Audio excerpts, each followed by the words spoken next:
Good morning. One and all, we've already lost our internal bet on how many people we'd get at this time of the morning on the Wednesday shift. So thank you for joining us.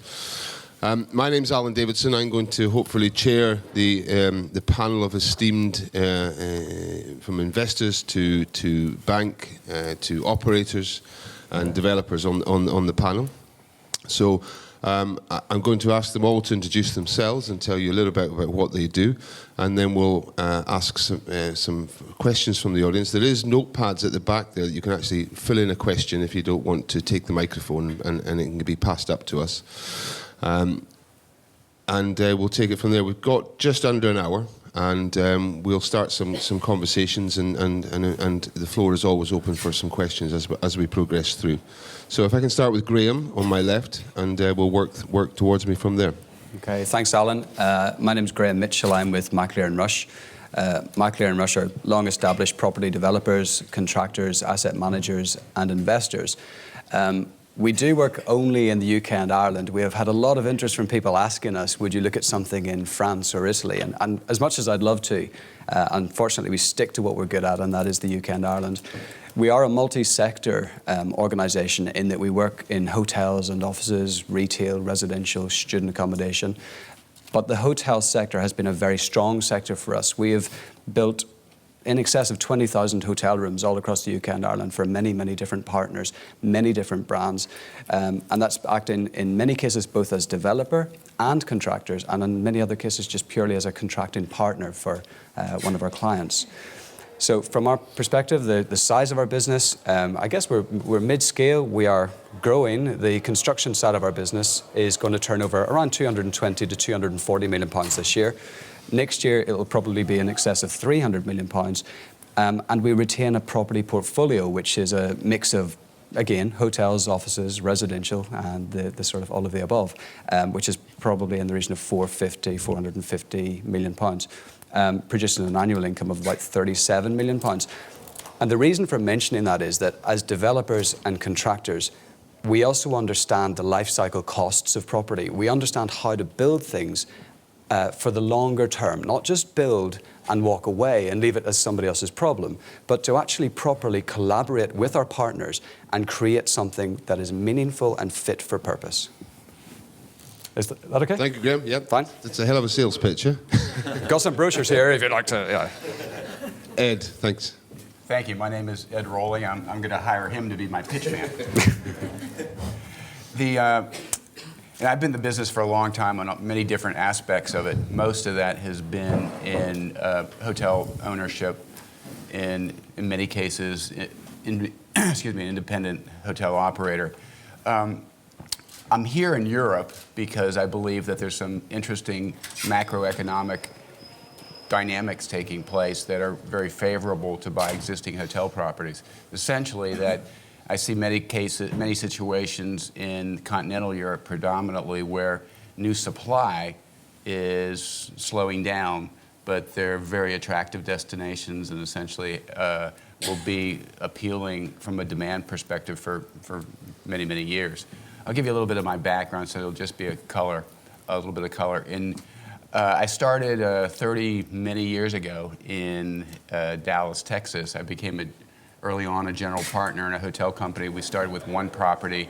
We had no franchise, and we were an owner-operator. And we grew to have 6 hotels pretty quickly. It was in a period of time when new supply came on dramatically in Dallas, Texas. Immediately, we were kind of conditioned in having to learn the trial by fire, I think, is the cliche that is often used. Probably the best experience, though, in the hotel business that I ever had, because it caused me to understand that no matter how good you are, if you want to be successful, financially successful in the hotel business, you need to understand what's happening with the tailwinds and the headwinds. So it left a permanent impact on me. And for the next 25, 30 years, I've always focused on those external economic circumstances and used them to guide some of my decisions. But to finish off my history, we grew to be 100 hotels after 2 acquisitions, 1 public company, and 60 hotels that Bass PLC owned in the United States. and eventually went public as Bristol Hotels and Resorts. I had worked in many aspects, from acquisition to development to operations and food and beverage director, and all these different positions that I always still look back on to help me understand why a piece of property is going to be worth something or maybe not. I came over to France in '98 because I believed that there were some interesting opportunities with low supply growth, specifically in Paris, specifically inside the périphérique, where it has continued, as we all know, to be extremely hard to develop new properties. I worked with one of the largest private equity firms in the country, or in the world actually, at that point in time, to do an acquisition of 50 hotels, most of them in France at that point in time, at 6 other cities, and then spent other time working with private equity firms.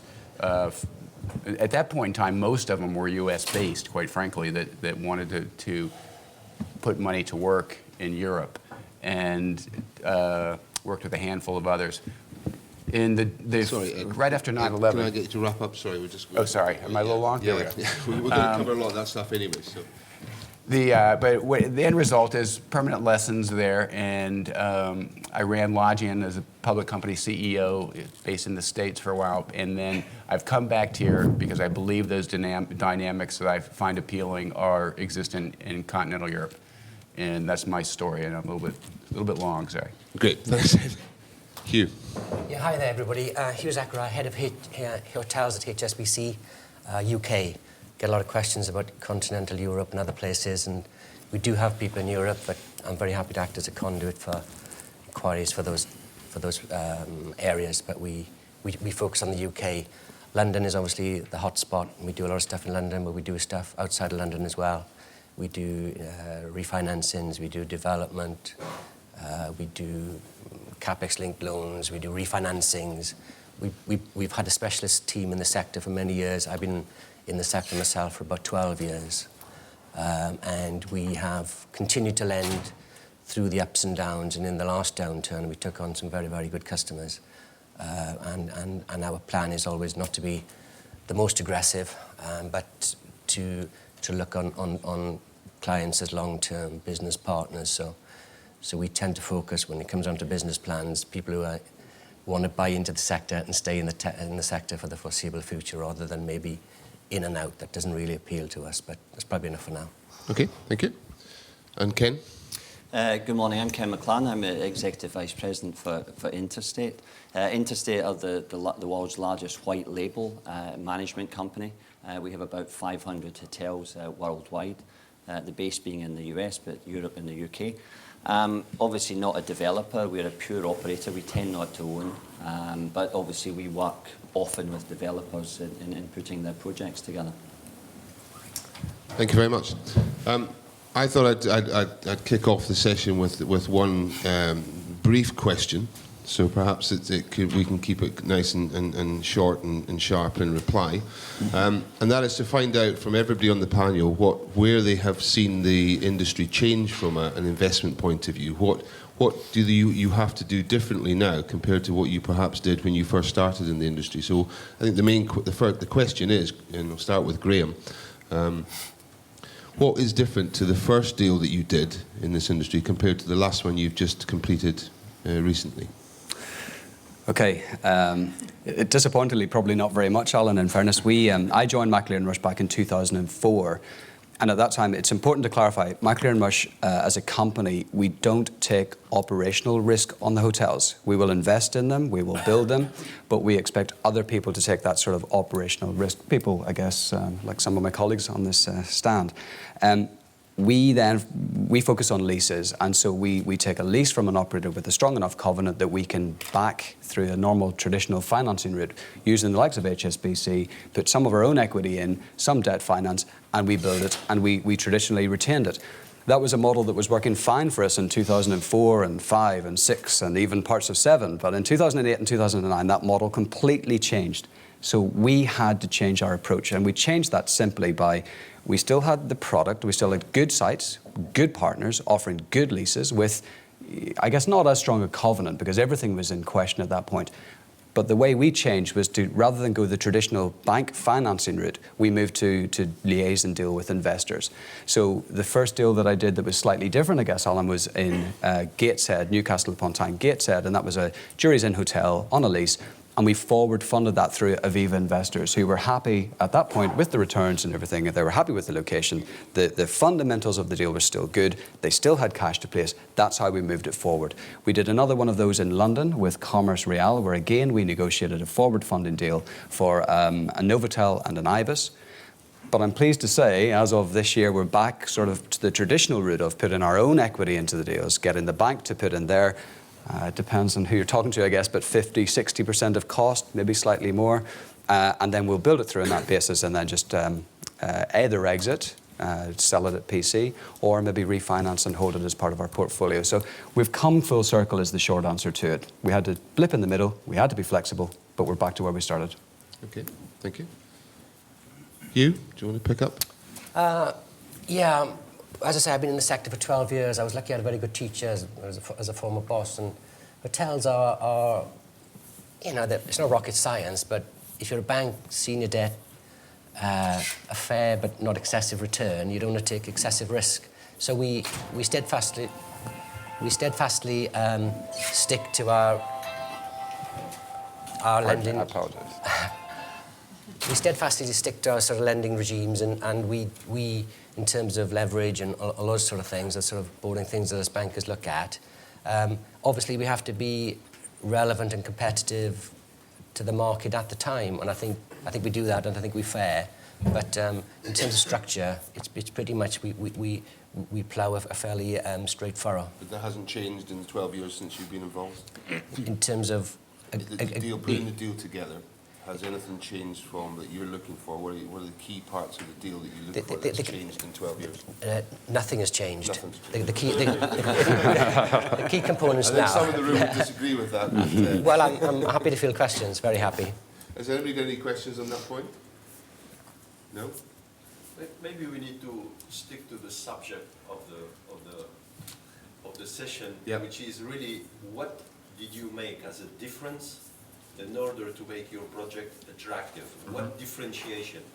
What advice you can do to us in terms of promoting or presenting a project to a bank or to an investor or something like that? So let's get to the point maybe. Okay. Gee, there's a hostile audience here. Wow. Jeez. I think that means talk a bit faster, guys, and get to the point. Absolutely. Yeah. I think one of the we'll move on to a different question then. Assuming that because one of the challenges on putting the project together, and Ed, from an investment point of view, what is it that you need to do to bring that project to the banks or to the developer? What help do you need from everyone else on this panel to actually make that deal work? Thanks, Alan. I think to answer your question is right at the front.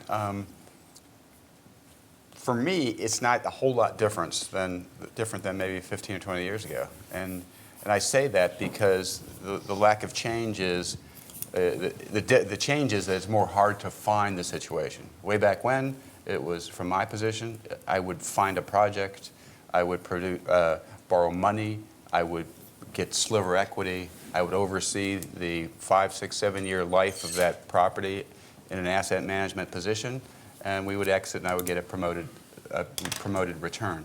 The same thing today is there, but I think it's harder to find because the components that need to be there to find an investor in Europe these days, my opinion is that oftentimes the model of the leasehold model that's been so popular in Europe and the UK for the last maybe forever is being challenged. And what I see the momentum is towards being able to present an investor with an opportunity that essentially is in vacant possession. A situation where it's more of a classic, I hate to be the American trying to impose my ways on the Europeans, but the classic property owner engaging a third-party management company, such as Interstate, and entering into a franchise agreement with one of the major brands, Marriott, Hilton. And I say that I think that that's one of the starting points for your profiling for the investors, because that's a clean transaction, a clean structure that shows the property purchaser that they have a return that's predictable. The moment, and the history is, the moment that a long-term management contract is placed on a property or a long-term lease arrangement, you're suddenly totally dependent upon that balance sheet of a third party. And the property owners, quite frankly, the ones that I deal with, are ones that want to be able to know that most of the incremental cash flow that comes from ownership over the next 5 to 7 years is going to flow to their property ownership position and allow them to obtain a opportunistic return. It's hard to find, though, because right now I spend most of my time in situations where I try to find a route to be able to have a hotel in vacant possession with investors. But that is where I believe the trend is going. Okay. Ed, we've got a question at the back. Yeah, if I may just ask you, because from what I understand, are you the majority equity provider in this? And how are you then identifying other equity players? I think that is what the question is all about. Because if you are a majority stakeholder, how do you then get others? Or if you're not, if you're just providing seed capital and then identifying other investors, how do you do that? Not so much about the operating company, but how do you create that sufficient equity in place so that then the sort of banks come in and provide debt? Let me take that? Yeah, okay. The first step is alignment with all the investor group. Because I look for opportunistic returns, and candidly, the only people I look for to partner with have almost perfect alignment. 5 to 7 year hold, low single-digit unlevered IRRs, potential for high teens levered IRRs, the same kind of control issues that I just mentioned in terms of vacant possession and being able to have predictable income. And I've developed over the years contacts and relationships and done business with major firms that have that same alignment. So one of the constant themes in my comments is going to be how all parties, not just in that situation, but even in the makeup of all of the structure of the deal, need to have common alignment so that one doesn't derail the other one. But that means that, sorry if I interrupt, but that means that you're not looking for dry investors, but you're looking also for investors who come from the industry and who understand what you're doing, so then it's alignment. But you're not looking at somebody who is coming in as a dry investor. Well, I'm not familiar with your term, but I can speculate what dry investor means. Somebody that doesn't have a particular familiarity with the industry, somebody that just wants to put money in and maybe get a return. That's correct. I almost exclusively work with experienced hotel investing professionals. And I think if you think back on that period of time that I outlined before, there were less of them in early to mid-90s than there are today. And now there's a lot of hotel real estate property investors that are pretty sophisticated in their understanding of the business. Thanks, Ed. I think I'd like to ask Ken actually what the operator can bring to that statement of changing the way the project's presented to find that additional funding that you're referring to.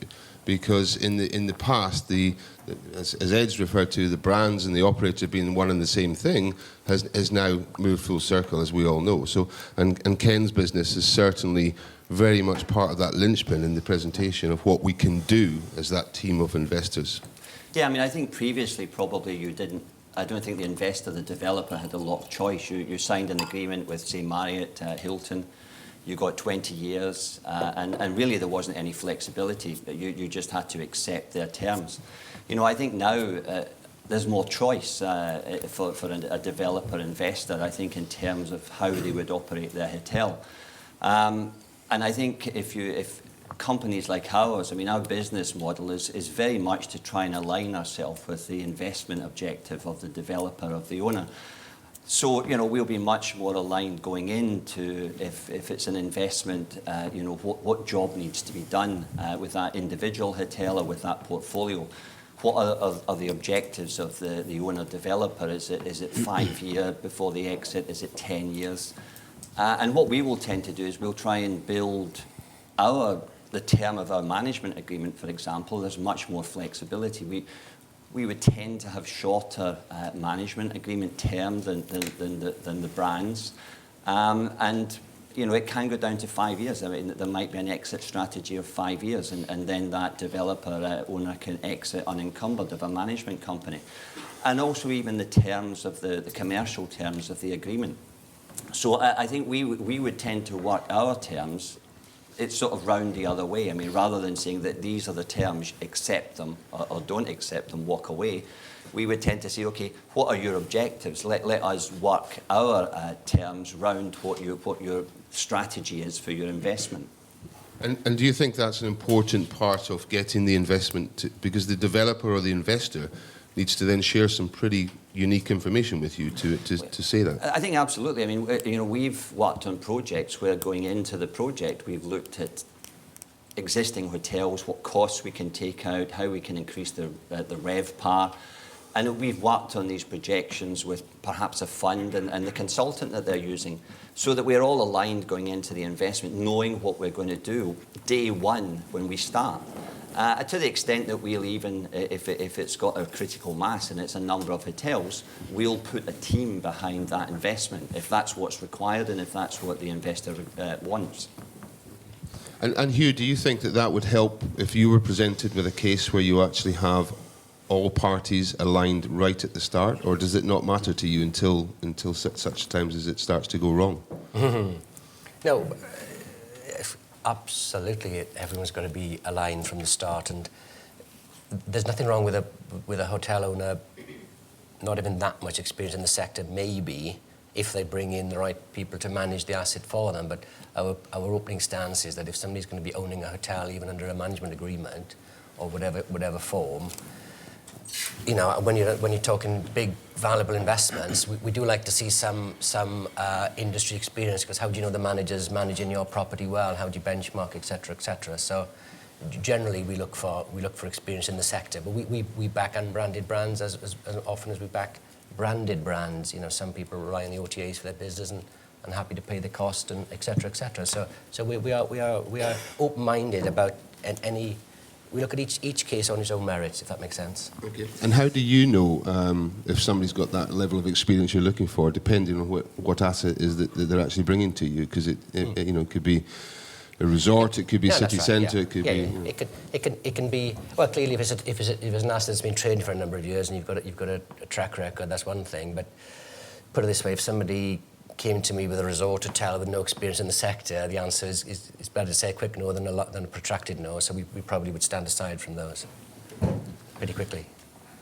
Graham, what do you think you can bring to that presentation of a project to try and get it through and get it off the ground quickly? Yeah, look, I guess I come from a slightly different perspective in that I would go out and actually try to identify and acquire the land. So whenever I buy a city centre site, I'm not immediately thinking hotel is the perfect solution here. Hotel might not be the perfect solution. And to be quite frank, hotels can actually be quite difficult to fund if you don't have a lease in place or guaranteed returns in place. The appetite I'm finding isn't actually as strong as people would suggest to fund management agreements and uncertain return on hotel investment. So I will balance that against maybe other use classes in that particular location. So I might look at actually an office building with student accommodation, and I'll then, essentially the question is, what do I do then to get it to an investor that makes it attractive? Well, what we do is we partner with the right people that we've talked about, the people who are bringing in with the expertise in the operational side of the business, whether that's managing a hotel or whether that's taking a lease in a hotel. But what we're essentially doing is bringing certainty. We're demonstrating our capability, our credibility, because we've done this all across the UK and Ireland. We know what we're doing. We're developers and we're builders. So we're closing off risk elements. From the investor's perspective, they understand these guys know because they've done it. These guys know because they have invested in it. If you're new to the business, if you're thinking, right, I've got a site here, I've got an idea, I want to do it, my strong advice to you would be partner with people who have experience, because you're not going to be able to do it yourself. You need to have partners with you, like people on this panel, who can actually then come with you to that meeting, whether you're sitting down with HSBC or Aviva or Commerce Real or AIG or whoever it happens to be, and you can show them that this is a credible, commercially viable project that has been properly considered, analysed.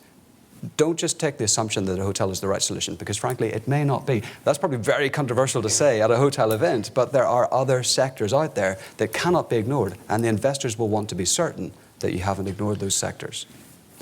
Ed, would you agree that there is other sectors out there? It's one of the biggest challenges we come across is there is other places to put money, and the hotel business is a business that's misunderstood in some occasions, but people think they understand it and they need some support. Yeah, it's obviously there's competition for that dollar, and I think as if the evolution, excuse me, in Europe moves in the direction that I expect it to over the next decade or so, which is, as I've already described, I won't redo it, but with vacant possession and more predictability on returns, I think some of these choices that you're describing could shift in some cases to either development or redevelopment into hotels, because it's all a matter of which project has the greatest surety of return. Yeah, and I think mostly what investors are looking for: confidence, certainty, capability of the team, and ultimately they're doing that everlasting calculation of risk versus reward. They want to know, what are we getting into here? What am I getting out of it? And it's the same no matter what way. If you're doing it through the traditional banking route, you'll be looking the same thing, Hugh. If you're doing it as a sort of an exit to an institution, they'll be looking for exactly the same thing. So it's closing off all the avenues, all the question marks on your project. And I think it's a good point, because I think that's now data is becoming so available in the hotel world that we're able to look at virtually every situation. New supply risk, we can get the data. We can look 3 years out and know if there will be dilution of the distribution. The opportunity to be able to evaluate whether you're actually buying an existing property below replacement cost, significantly below replacement cost, which oftentimes could be appealing in a market that's good, just happens to be a downturn. You know, Interstate, the first thing that their team, the Ken's team, will do is, when they're taking over a new project, they'll evaluate the past performance, and they'll say the value of this property is hindered because of management performance, and Interstate has huge resources. They'll be able to look at that and say, we could produce more value here by improving the NOI and the RevPAR. Okay, sorry, question? How important is the element of the management agreement? And how important is the brand? To the lender or to the lender? Okay. Yeah, good question. What points Sure. should be included in the management agreement to make it more interesting? If indeed it does. Because they have the standard agreement and then they have the things. Yeah, well, absolutely. The first question we would probably ask ourselves is, why has that borrower or potential borrower arrived at a decision to do a management agreement, and which company and which sub-brand within that company? Management agreements, in my experience, are fairly generic. Very few would give guaranteed returns and things. So I think we would probably take one step back and say, why is a management agreement appropriate for that particular property? But we are not a bank that insists on having to have a management agreement or not have a management agreement. We look at it in the round.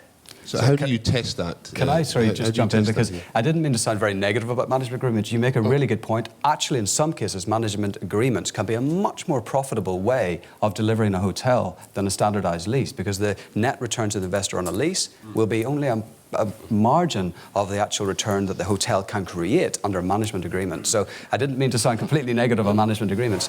In the right location, it could be the right solution. You said partner with the people that know what they're doing.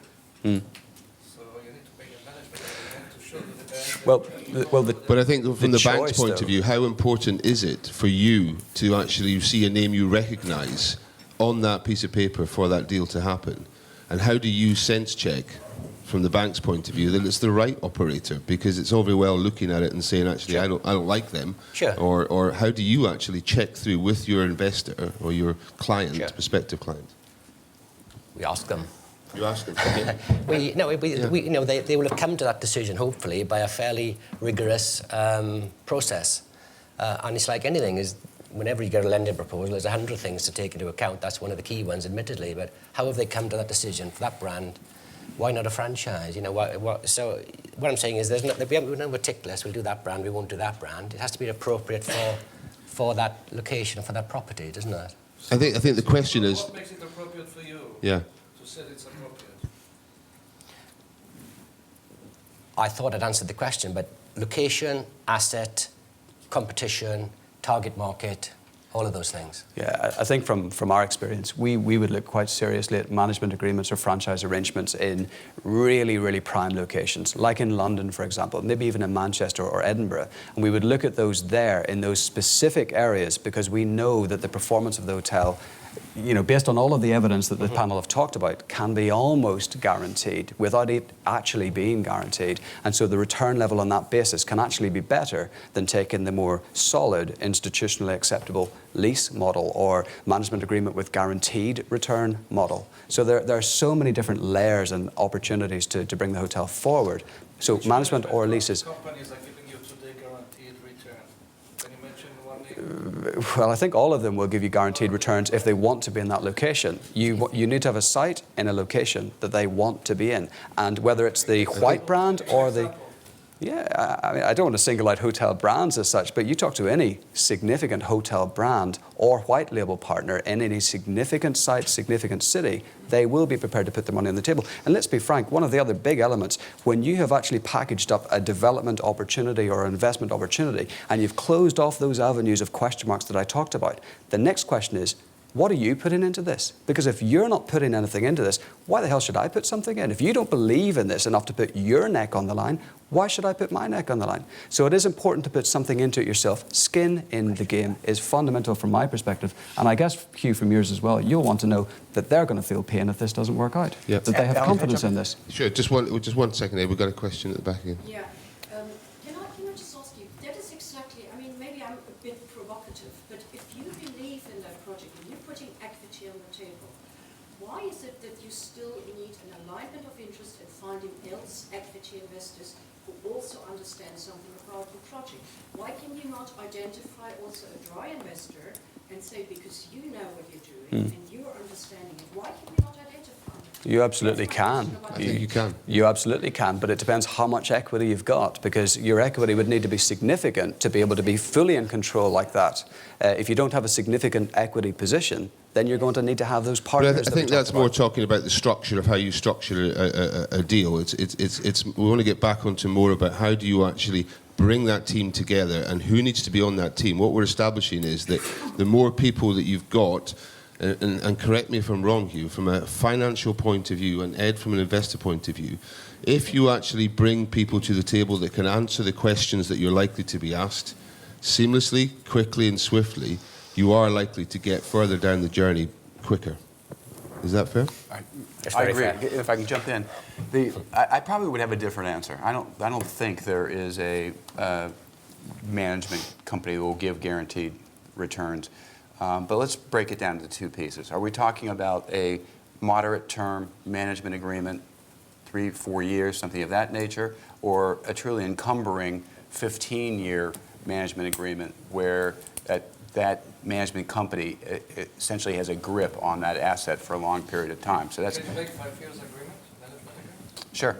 With the big brand? You mean a management agreement with a brand or as a third party? With a brand, with a big brand. With a brand? Why don't we ask the operator? Ken? Yeah, I mean, I think, I didn't want to jump in too early. I think it's the mistake that's often made. I think a lot of analysis goes into a project, feasibility, the construction phase. And when it gets to how the property is actually going to operate, who's going to run it, how it's going to be run, how the management agreement is going to be structured, there's very little thought goes into it. And people don't look at what options are available to them. A management agreement isn't set in stone. It doesn't have to be 20 years. It doesn't have to be 30 years. It sort of does depend on your property, where it is. Is it the city centre of London? Is it, how attractive is it to the operator? So, that's part of it. But it doesn't have to be set in stone. And I think developers and investors should look at, or through their consultants, what options are actually available to me? Because I think all the things we talk about, the term, the commercial fee structure, this is very, very important. Basic things, is my operator, how close are they to my hotel? How many times over the years have you come across a situation where a deal has been put together, the hotel's up and running or it's been taken over, and a name goes above the door as a franchise, and it's just not working? Because there is an element out there that if you just put a name above the door, build it and they will come. How often do you see that happen? Well, and what can you do very quickly to help it? I think it obviously it can happen quite often. I think often it's not because of the brand above the door, it's often because of the management that are executing it. Mm-hmm. So it's not the brand, because I think, most brands, they do what they promise to some extent, if you've picked the right brand in that location for that hotel in that city. But how do you manage that brand? It's just a car. You have to know how to drive the car. It's not going to just come to you because you put that brand above the door. And I think that's really the question. And as I was just about to say, how many people actually look at, I'm appointing a management company to manage my hotel. Say it's in Berlin. Where is that management company located? Where is the guy who's going to oversee my hotel? Where is he based? Is he based in London? Is he based in Frankfurt? Is he ever going to come to my hotel? He's meant to oversee my general manager. That's what I'm paying my management fee for. How often will he come? How much value is he adding? So there's a lot of things that need to be thought through at the management agreement stage. And I think a lot of developers and a lot of investors do all the preparative work. Then probably the most important, who's going to deliver my money for the next 10, 15, 20 years? It's a very quick decision. So I think the important thing there goes back to understanding the exit strategy. What is the strategy for this deal, and how can you actually utilise the manager early on rather than actually at the point where you just want to do an agreement with them? And I think from your point of view, from a management agreement point of view, if you go back 10 or 15 years, perhaps I think everyone would agree, you were very rigid on what you were taking. You didn't even, we've seen many cases of that. Now you have the flexibility with different operators.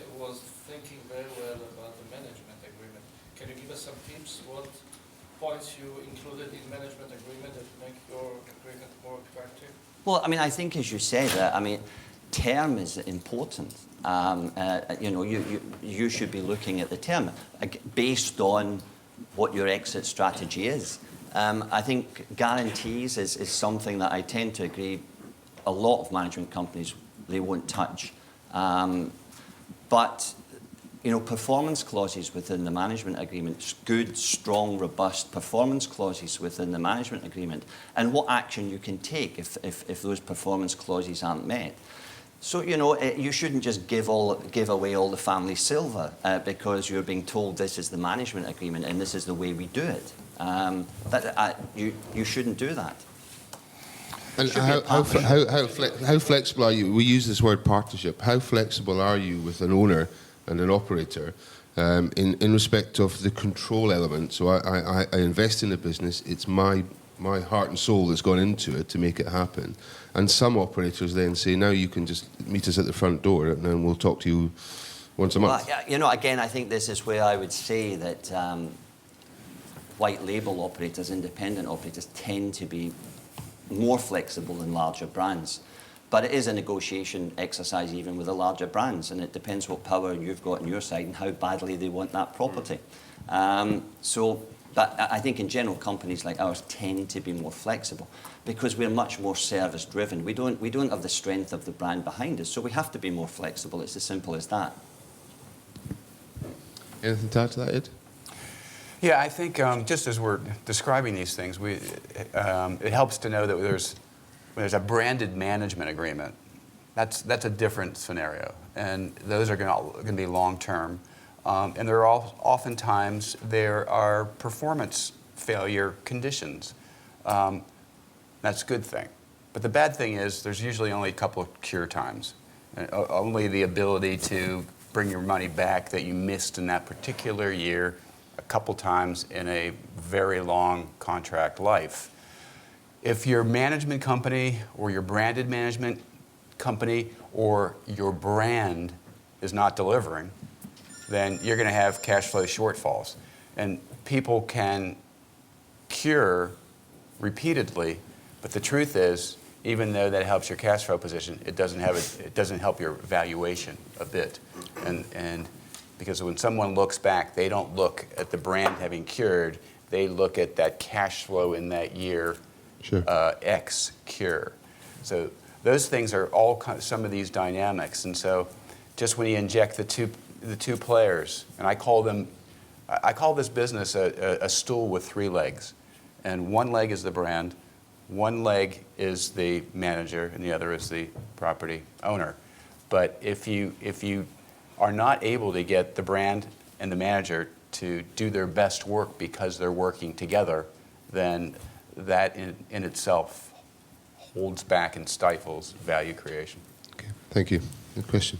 To turn it to a little bit of a positive side, things are working. Maybe can you talk a little bit about when alignment and your exit strategy? So you come into this project, you've developed a 10-year plan, everything has worked, the management agreement is in place, you're producing, and now you're ready to exit at the time when the property's at its height. And how does that align with potentially an operator that now is left with a new owner and you're moving on to another project? Ken, do you want to take that one first? Oh, is that for me? I think what we're saying, what do you do at the end of that cycle, and how do you, what's in it for you? Well, you know, I think that, I mean, there's a lot of churn in the market, and you know, I think it's all down to track record. If we've done a good job, and that's all we can do. Often we're handed over to another owner. Sometimes that owner has got different management perspective. Sometimes they are a manager. So, you know, I think it's all about performance. If you've got a 20, and again, this goes back to if you've got a management agreement that's for 20 years, the new owner really, unless it's terminable on sale, is going to inherit that management company anyway. And maybe that they think that's a good thing. You know, for the initial investor, it's probably also good that they can sell with the flexibility that a new owner can come in and decide how they want to manage it themselves. I think it's fair to say that the sharpening up of the performance of the operators now is the very fact that you are not in it for 25 years plus another option to 10. So you are part of that cycle. You have to perform. You're always on the hook for that. Yeah. And your next job depends on it. Yeah. And sometimes our fees are structured in a way that if the investor is looking at 5 years, at that 5-year period, we would have some bonus system that would kick into our fee structure based on their exit. So, you know. And certainly from my experience, the investment market currently likes that model of rewarding at the end or at the midpoint in a cycle that says, actually, if they have done what they said they would do, we don't mind rewarding them. Ed? That's absolutely right. Because so much of the value creation in the hotel real estate piece of the puzzle is impacted materially by external forces.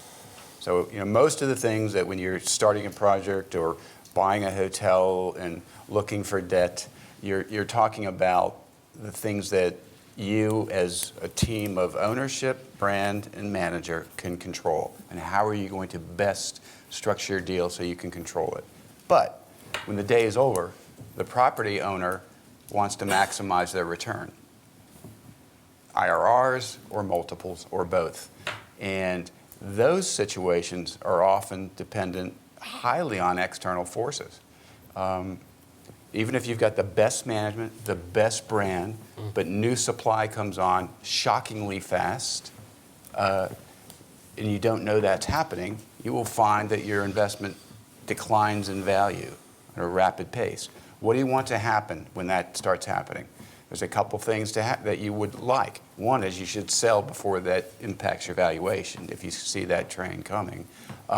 Another piece of that is to make sure that you've got your brand and manager aligned to do the best work they've ever done before, to be able to find a way to perform better than the other people, the other properties in that market that are declined. That's all part of what Ken's talking about, I'm talking about, and how you align your management agreements or draft your management agreements with clauses. And the things I like to do, I like to see a great third-party manager be in a position to participate if we have an opportunity to exit a little bit earlier, but at a greater multiple than if we held on. You should be able to get a piece of that upside for, candidly, for foregoing the future business fee income that you would have get from the lost years. And 9 times out of 10, Ken and his contemporaries will like that deal. And candidly, it'll also give another critical element that the hotel business needs when you're dealing with management companies is you need to get the best people they've got. This is an operating business. The management company and their reputation is important, but the people that they put on your property are even more important, whether that's the best they've got, the top tier, or because you don't seem to show much interest, you're going to get the bottom tier. Ken, you know, the human placement is 50% of the value creation. Yeah. Well, and I think the people that are on property and really are the hotel employees. It's the next level up who are overseeing the people that are on property. That's what you're really paying for. In which cases you can put early terminations of the management? Yes. I think that's the key that we're now seeing come through is these shorter agreements, far more flexible.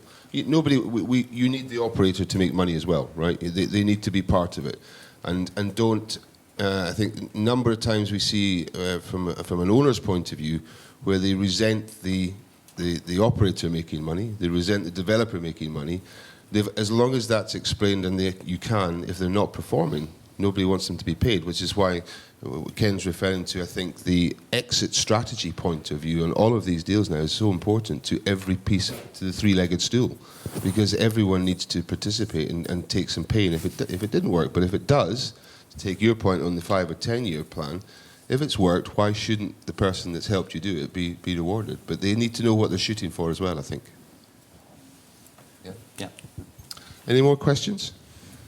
What's the advantage of going through a white label contracting, comparing to a brand, knowing from the moment we have the same flexibility, etc.?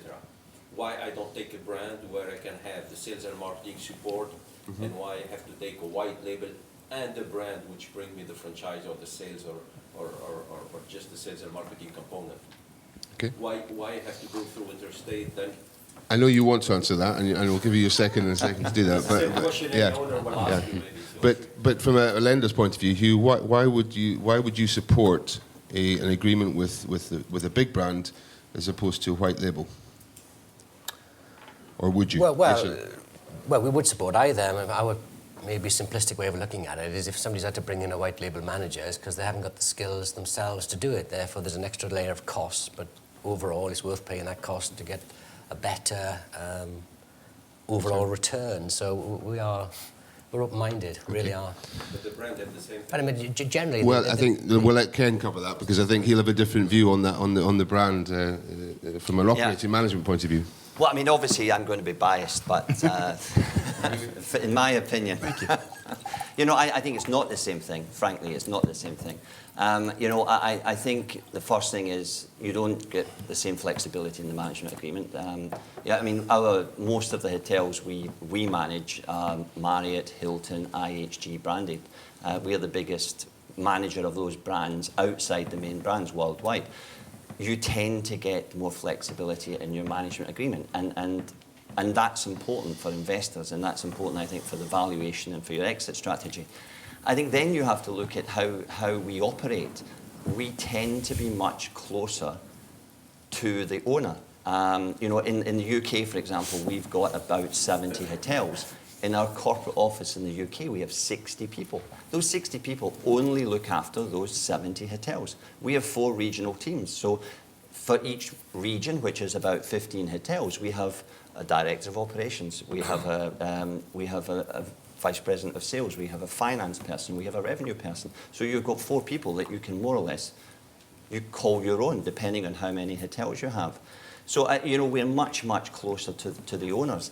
And I think that is critical. It's not, and it's critical in driving top line, because those people then tend to know that city better than the guys who are sitting in a corporate office. If you manage or own a Hilton or a Marriott, or ask who is responsible in the corporate team for my hotel. Ask the owner, do you know?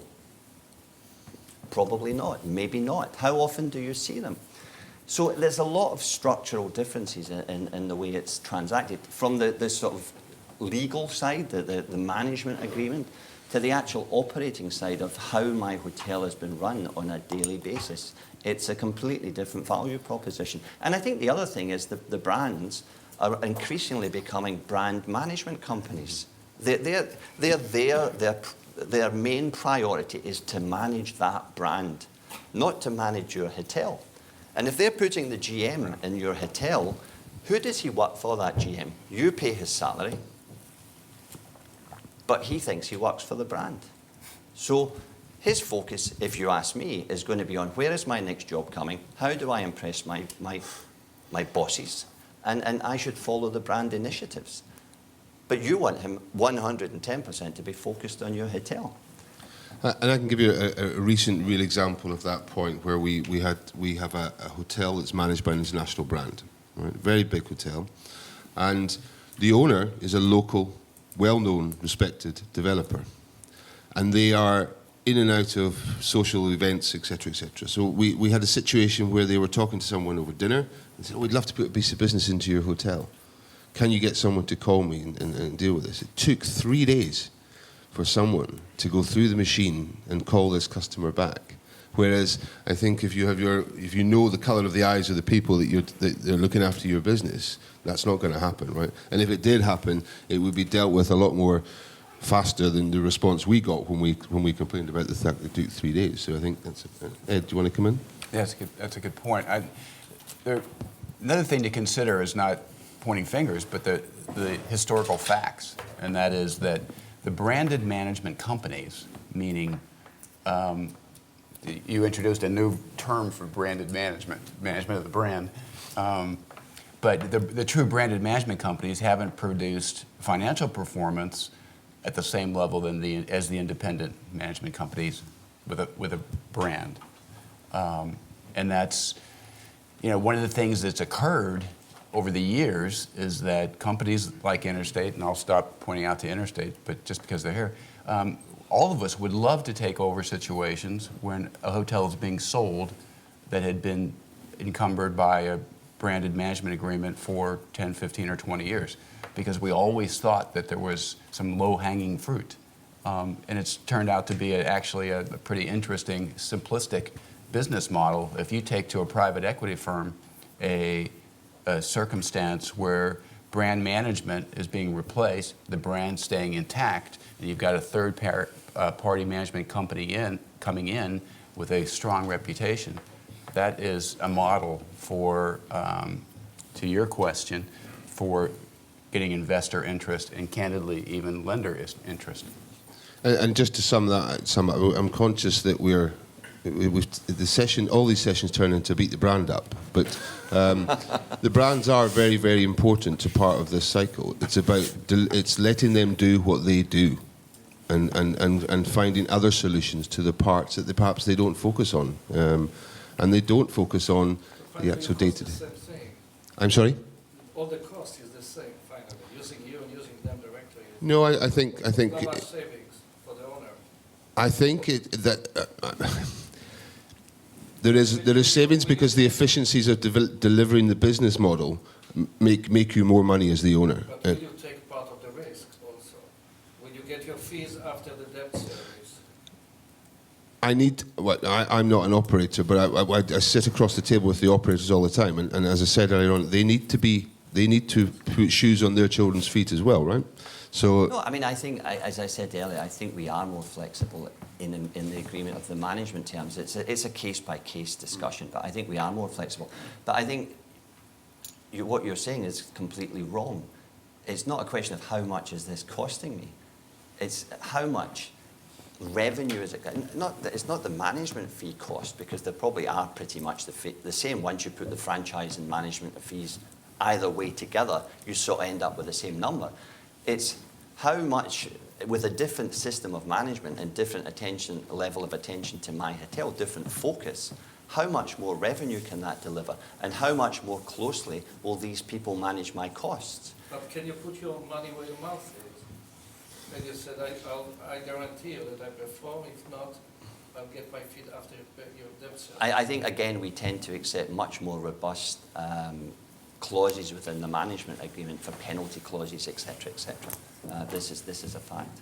And I think there is also models out there where you can tier in the incentive fee to certain levels, but there's a base fee, and then you can tier all of those yourself. I think that Fees, all of them are getting deferred now. But what are you doing to do extra? what are you doing to the extra? Extra to give more comfort to the owner, to work with you. Can I just say, from our perspective, I guess it's like the old trip to the brain surgeon. Do you go for the really cheap guy down there, or do you go to the really expensive guy who's going to save your life down there? And the cost that you're talking about, the cost will be negligible in the scheme of things if the hotel bombs as a result of you bringing in an incapable, inexperienced team to run your hotel. So frankly, I think it is about getting the right team together. But what if you get more fees, and the owner don't mind to give you more fees, more bonuses, but you have to take part of the risk as well.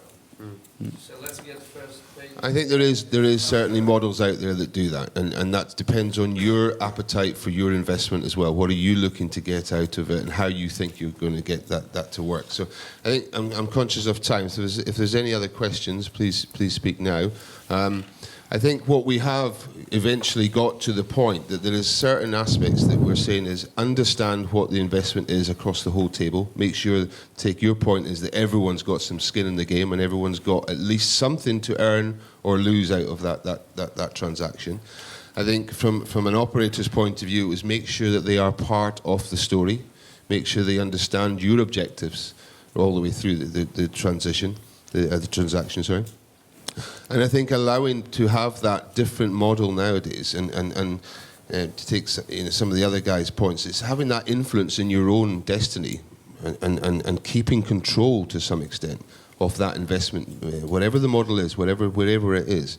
And I think just to wrap up slightly, just very briefly, if we can do that. What three key points do you think, Graham, you can share? Just three key. Okay, swiftly. so I'm going to say 3 key words. For me, it's risk, reward, and skin. Risk, control the risk. Bring in an experienced, capable team of advisors to. Everyone has deficiencies. Everyone needs help. Everyone needs that expertise. Bring that team in to control the risk. Reward. Make it commercially viable. From the nuts and bolts, from the design of that hotel, don't make that hotel 1 square metre bigger than it has to be, because every square metre bigger is an extra money that you have to put in to build it. So eye on the ball from the very start on the very finest details. And then finally, skin in the game. We've said that before. You have to have something to lose if this tanks. So you've got to, and it could be that you're putting the land in, it could be that you're putting a small amount of equity in. There's many different ways of slicing it. But it's risk, reward, and skin. That's the 3 headings for me. Ed? My 3 would be supply, distribution, and discount. Know what's happening in new supply before you even make your first step into it, either a new hotel or buying a hotel. Distribution, we were talking about the brands. You need to get the best in distribution as it relates to who's strong at this moment in time under the circumstances you've got. And thirdly, discount to replacement cost. In my business, purchasing with 100-cent euros just doesn't make any sense, and starting off at a lower than replacement cost is always critical. Now, if Alan had given me 6 words, I would have had also management as a key component in there, debt, getting it structured the way we've been talking about, and then flex it, which is not Brexit, and it's not France exiting, but it's just flexible exit that you can maximize your returns. Anyway. Thank you. Hugh? Yeah, well, obviously we get a lot of business proposals come across our desk. I guess the key things we would look for, strategic, realistic, and well-researched. And by that I mean honesty, be hard with yourself, ask the hard questions, do your sensitivities. You know, what if your revenues are 10 or 15% below what you think, your costs are probably stuck where they are. So, you know, to invest, you've got to be reasonably sure of the downside as well as the upside. So probably those would be the things for me. And Ken, finally. So I think all the other words are great, so I'll only have one. I think it's execution. I think put as much thought into your execution, to your management, as you have done in all the other elements of the project. Because there are options, and running that business for the next 5, 10, 15, 20 years, you know, it's a big decision, and sometimes it's not as well thought through as some of the other elements of the investment decision. Yeah, I think it's mine would be that partnerships and making sure that it is a real partnership. The word is overused, as we know. Making sure the advisors that you take them on early, and however long you want to take them on for, but get someone to run the rule over what it is you're doing, because it's a minefield that's not spotted until it's too late sometimes. So, thank you very much. Thank you to the panel, and thank you for listening, and enjoy your lunch. Thank you.